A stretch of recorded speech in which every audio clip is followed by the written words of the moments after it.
dahil punuan ng mga ospital. Pag virus yan, epidemic yan, pandemic yan, matindi. Huwag kayong agad basta-basta mamamatay nang wala kayong ginawa. Yung mga mahal sa buhay ninyo, ay huwag niyong hahayaang mamatay na nag-iintay na ma-open ang ospital, ang mga ward, na wala kayong ginawa. At ngayon, ang medyo controversial ito dahil suob.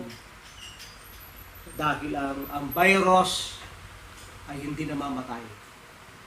Ang virus ay nasa pagitan ng hindi buhay at hindi naman patay. Siya ay hindi buhay. Huwag lang makapasok sa host. Ang katawan ay mayroong paraan para linisin yung kayong sarili. Magkakaroon ng problema sa baga, ang depensa niya ay umubo, bumahin. Yun ang paraan ng baga para matanggal yung mga hindi kanas na sa kanya. Kaya yung bahin at yung ubo, napakagandang experience niya. Yung baga ay nagdi-detox. Yung soob ay hindi pumapatay ng virus. Sabi nga niyo, yung virus ay hindi mapatay. Ngunit sa pamagitan ng soob, yung mainit na usok ay papasok sa baga. At yung baga ay may mga herbs na pangtunaw, pampalabnaw ng sipon, para sa'y umubulalo at bumahin. Kaya ngayon, gagawin natin yung pagsusuob. Nalalagyan natin ng lagundi yung pinaglagaan tubig. Yung tubig na lalagayin natin ito sa tubig, ito ay ibinilad na. At bayabas at salay. 3 herbal yung gagamitin natin sa suob. At lalagyan pa natin ng asin. Ngunit bago natin lagyan ng asin, kukuha tayo ng isang baso, iinumin nyo ng ating susuubin. Maganda ito, medyo mapakla at medyo mapait. Ang bayabas ay mapakla, ang lagundi ay medyo mapait. At ito naman hindi mo malalasahan sapagkat siya mabango. At ang pag-inom, dapat mainit, pero isa-isang lagok.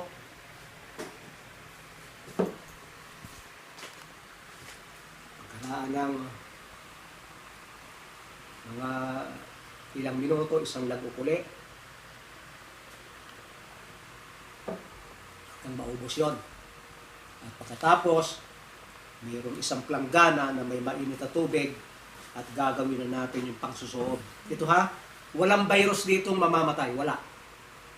Pero dahilan na ito'y pantunaw ng sipon, pampalabas ng sipon, lalabas yung sipon, kasama yung virus doon. Hindi tayo nakikikontest. Ang kaya nagiging kuwan ay patay daw ng suob ang virus, hindi yung mamamatay.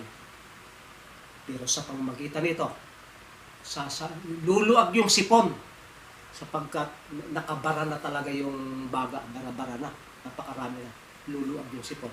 Ating isagawa ang pagsusuob. Atin ang gagawin itong pagsusuob. Ito'y nilaga na bayabas, salay, at itong tawag dito, yung lagundi.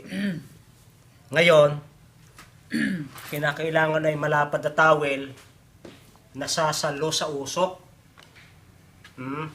Pero huwag kayong mumulat kay pipikit at pag masyadong init, ay di kayo tataas. Na huwag masunog yung inyong balat. Dahil ang purpose ito, yung init na may lagundi at bayabas at salay, ay malanghap niya at lumuag yung sipon ay maging malabnaw at matanggal yung tubig sa baga. Dalawa yung nasa baga ng taong na virus. Marami siyang plema at nagtubig yung baga. Kaya talaga napakahirap nito. Kaya hindi pwede na nakaupo lang kayo sa bahay na walang ginagawa. Yun o. Nilalanghap ninyo ng malalim. Hihinga, kayo'y mag-i-inhale, exhale.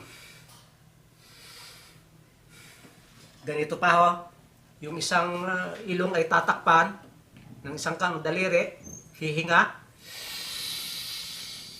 labas sa isa, hinga, labas sa kabila.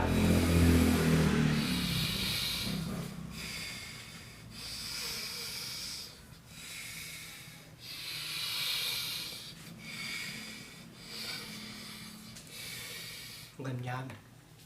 Malalim yung paghinga. Yung init na may herbs na pangtunaw ng sipon ay talagang papasok doon. Kukulapol yun sa baga. Lalampot yung malapot na sipon. At ilalabas niya yung tubig ng baga. Ang tawag doon ay basta idima siya.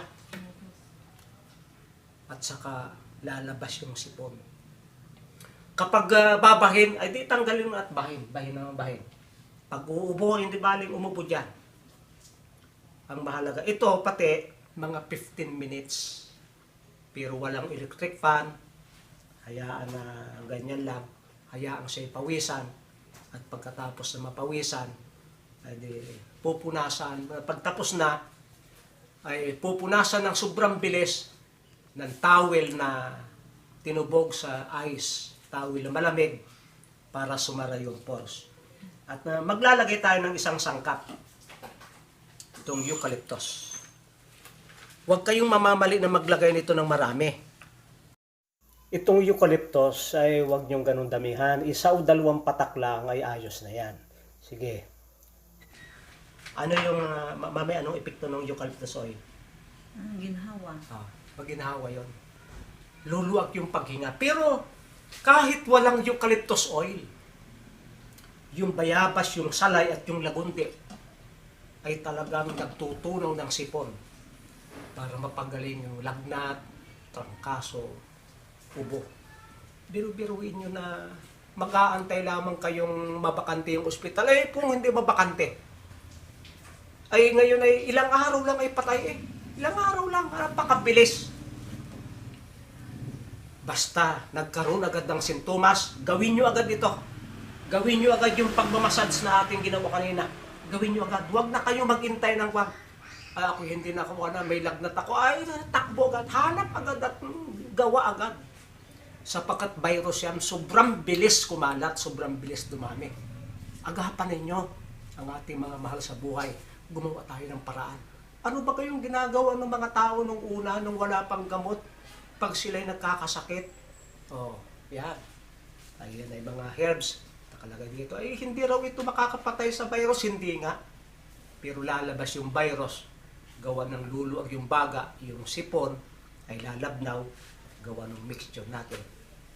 Ang virus ay hindi mapatay. Hindi ko kinukontra yan. Ang sinasabi ko, palabasin natin hanggang walang available na ospital, hanggang walang mabiling mga oxygen, palabasin natin yung sipon at may mga paraan naman para ito'y maisagawa. Maraming salamat sa inyong pagsubaybay sa Natural Wellness ni Pastor Vito.